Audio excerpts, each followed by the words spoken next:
Shalom Godly Family yang dikasihi Tuhan. Mari kita menikmati teh hangat, teduhkan hati, hadirkan semangat bersama firman Tuhan yang terambil dari 1 Samuel pasal 17 ayat yang ke-11. Demikian. Ketika Saul dan segenap orang Israel mendengar perkataan orang Filistin itu, maka cemaslah hati mereka dan sangat ketakutan. Teh hangat saat ini berjudul Kenali Diri, Kalahkan Tantangan. Jujur, di dalam menjalani kehidupan kita pernah yang dikatakan mengalami kecemasan dan ketakutan.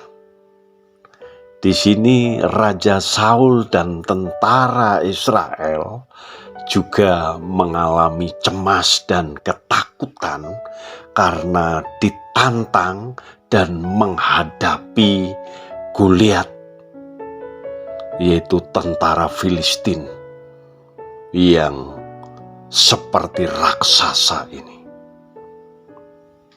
Di dalam kehidupan kita juga demikian. Banyak raksasa, persoalan, tantangan yang membuat kita cemas dan membuat kita ketakutan. Mari mengenali diri kita supaya kita bisa mengalahkan tantangan itu. Siapa kita di hadapan Allah? Siapa kita sebagai orang-orang pilihan Allah? Jadilah kuat, karena saudara dan saya adalah barisan tentara Allah yang hidup. Ayat yang ke-26b. Dikatakan bahwa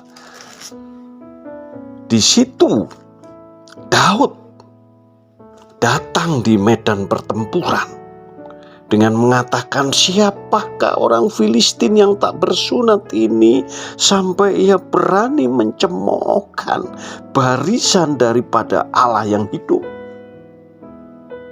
Daud melihat dari sudut pandang Allah, siapa orang-orang Israel, siapa orang-orang percaya, siapa orang-orang pilihan Allah ini.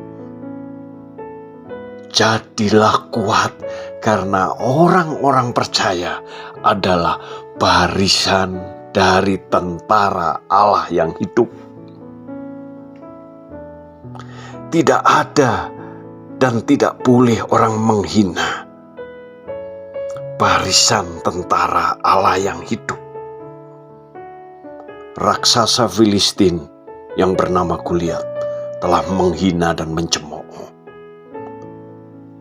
Tapi mari, cemooh dan hinaan itu membuat kita koreksi diri bahwa kita adalah barisan tentara Allah yang hidup, yang sanggup menghadapi dan mengalahkan tantangan di dalam kehidupan ini. Jadilah kuat. Tuhan menyertai, menolong di dalam setiap kehidupan kita, orang-orang percaya. Yang kedua, jangan tawar hati. Di ayat yang ke-32 dikatakan bahwa berkatalah Daud kepada Saul, janganlah seorang menjadi tawar hati, karena dia, hambamu ini akan pergi melawan orang Filistin itu. Kita ingat, di dalam Amsal pun disebutkan, Amsal 24 ayat 10. Jika engkau tawar hati pada masa kesesakan, kecillah kekuatanmu. Tawar hati akan melumpuhkan kekuatan iman kita. Tawar hati akan memudarkan pengharapan kita sebagai orang percaya. Melalui situasi, melalui masalah yang ada, tantangan yang ada, jangan membuat kita tawar hati. Saudara dan saya memiliki kekuatan di dalam Tuhan. Seperti Filipi 4 ayat 13, segala perkara dapat kutanggung di dalam Dia yang memberi kekuatan kepadaku. Ingat, jangan tawar hati. Saudara dan saya bersama dengan Tuhan.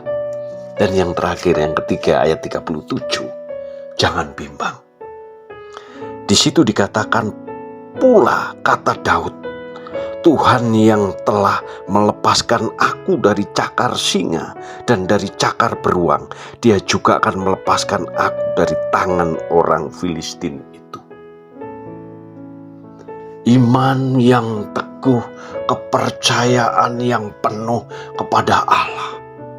Daud sudah berpengalaman hidup di dalam penyertaan Allah.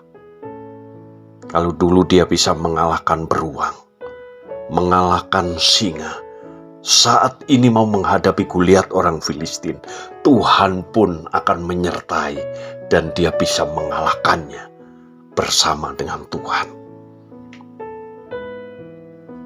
Di dalam Yakobus 1 ayat yang ke-6, orang bimbang seperti gelombang laut yang akan diombang-ambingkan kian kemari. Tetapi orang yang percaya tidak akan dipermalukan. Mari taklukkan tantangan dengan kenali diri kita sebagai orang-orang yang dipilih Allah. Orang-orang yang mengandalkan Allah akan memperoleh kemenangan bersama dengan Allah. Amin. Terima kasih Tuhan untuk firman-Mu yang mengingatkan kami, supaya kami tidak takut, tidak bimbang dan tidak tawar hati, tetapi menjadi orang dan pribadi yang kuat di dalam Tuhan. Di dalam nama Yesus kami mengucap syukur dan berdoa. Amin.